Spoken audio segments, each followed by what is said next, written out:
Dear Wizards of the Coast, here is how to objectively fix every single problem in Magic the Gathering and have absolutely zero things that can go wrong. First things first. Step 1. I'll kill you! Wizards of the Coast breaks away from Hasbro. No more big corporation greed, no more needing to double profits, none of that. Just Wizards making the decisions. Now, you may be thinking that Wizards of the Coast have made plenty of changes that hurt Magic the Gathering on their own. And, yeah, you'd be right. That's where Step 2 comes in. Step 2. You're fired! Chief, the planetarium party. Oh, right. You're unfired. I need you. Come here. Fire almost everyone. We need to start fresh. Get any old ideology out of there. Except Gavin. He seems chill. I like him. He can stay. Calm down on the goad, though. Not every single Commander product needs goad. And maybe we can have Rosewater to stay around, just like chained up in a dungeon somewhere. We can ask him for ideas when we need something divisive.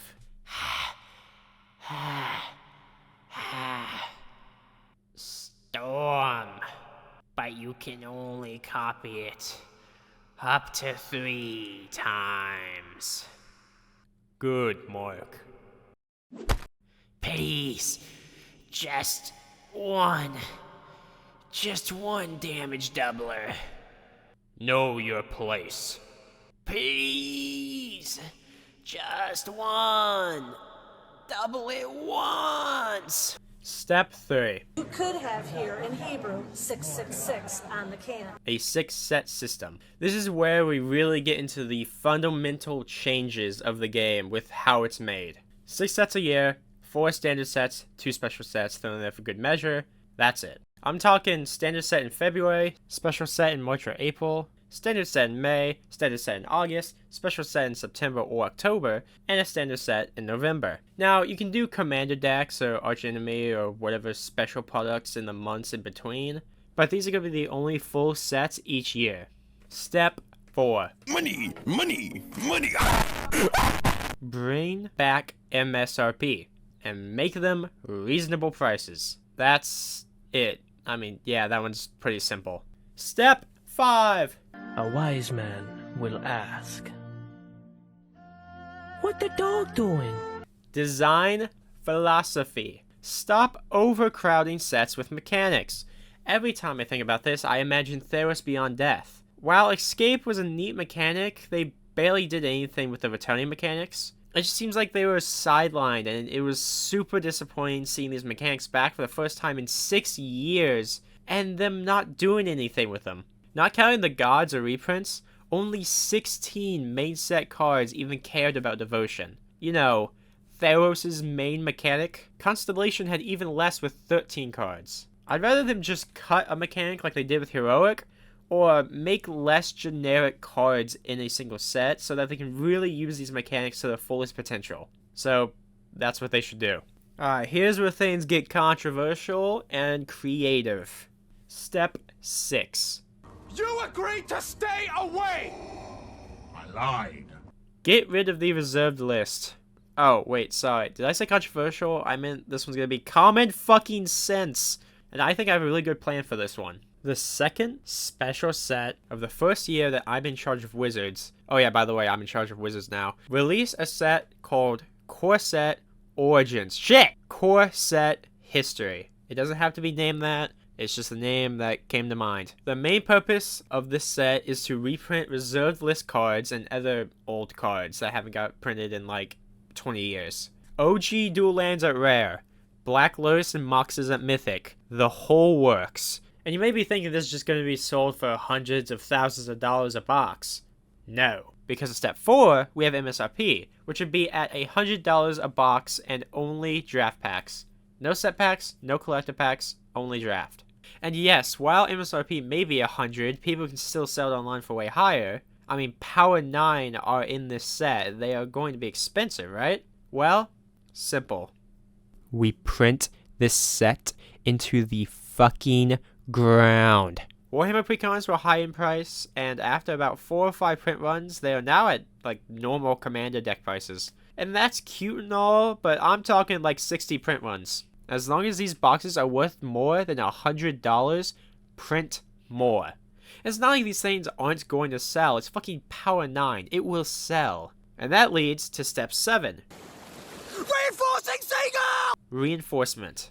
Reworking set boosters and reinforcing the previous step. Now, instead of getting a list card in 1 in every 4 packs, you're going to get a list card in every pack. However, the list is going to be a little different. There were about 68 cards in the new Capenna list, and that's cool and all, but new change, there's 40. No more, no less per set, 40 cards in the list. However, to make up for this, the 1 in every 4 packs that used to be just getting a list card, you now get a card from core set history. Any card from that set. So that no matter what set you open, if it's a set booster, you have a very small chance to open Power 9. Does that sound good to you? You can't get core set history cards and collector boosters though.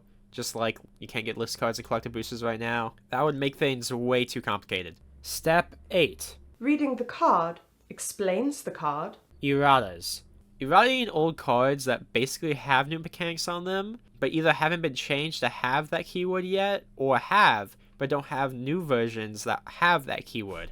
This can be a secondary function of core set history, mainly for uncommons and commons to reprint old, outdated cards into new text. For example, Think Tank has been errated to say Surveil 1, but has no printing that says that. So reprint it in core set history so there's a version of it that does have the new errata text. The other example would be a pretty similar card, Precognition, which fate seals at your upkeep, but doesn't actually say fate seal on the card or in the oracle text. So we errata it. Say, at the beginning of your upkeep, fate seal 1. Step 9.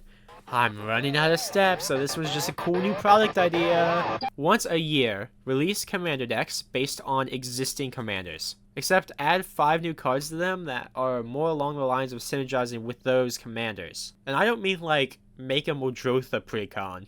I mean middle to lower popular commanders. Like, first one can be decks with Firestorm Sunspeaker, Phylath, Jetted Ojin Mercenary, and a Haunt of Hightower as the 4 face commanders. It'd be a neat way to show love to existing and less known commanders and be a way to not shove a million new commander made cards into the game a year. And finally, step 10. My time has come. Community Day. This will be a thing that starts May 1st, where people get to vote on 3 things. Via the Wizards of the Coast account, they can first choose a card from a list of 30 cards that they are given. Second, they then get to nominate an artist from the MTG community that's either already done art for Magic cards or just someone who does cool alt arts.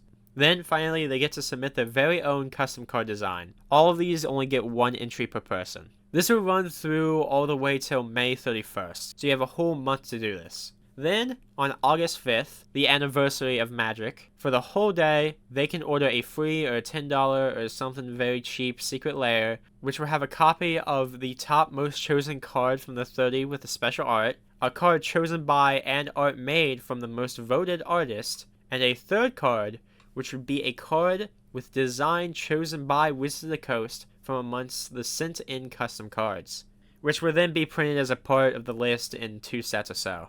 Not only is this a great way to bring the community together, but it's a great way to show them appreciation for sticking along and actually playing their game. And that's it! I can't imagine anything else that would be a big, major problem after that, and honestly, all of this seems really easy to do, and nothing being able to go wrong at all. And I didn't talk about Universes Beyond because I already have a full video on that. In all seriousness, almost all of these, despite being mostly great ideas, are probably never going to be reality, sadly. But just imagine if they were. Because right now, I think they have to do something to better this game other than release 50 plus products a year. Oops! But hey, I'm just a guy with ideas. Wizards, if you want to give me a call, put me in charge, pay me $230,000 a year, I'm available. Or you could at least reach out about the Lord of the Rings bundle I bought that came with 2 Frodos instead of a 1 ring that I emailed you guys about weeks ago. Still haven't gotten a response. Funny thing, as I was editing this, I actually got a response back from the Wizards support team about my bundle. They said to start the replacement process, I need to send a picture of the packaging with my name and today's date, or a receipt, and the receipt doesn't exist, and I guess it was my bad for not keeping the packaging of my defective product for over a month. That's on me, I guess. The only thing I can think of that would make up for this blunder in my life is if, I don't know, you liked the video and subscribed. I don't know, man. That's about it. That's all I can think of, man. You don't have a choice anymore. Actually, do it. I'm threatening you. Do it. Even further update, I told them about how I didn't have the packaging or receipt or anything, and they just pretty much said, that's alright, we're just gonna send you a ring anyway. So yeah, I'm still threatening you though. You're gonna like the video and subscribe though.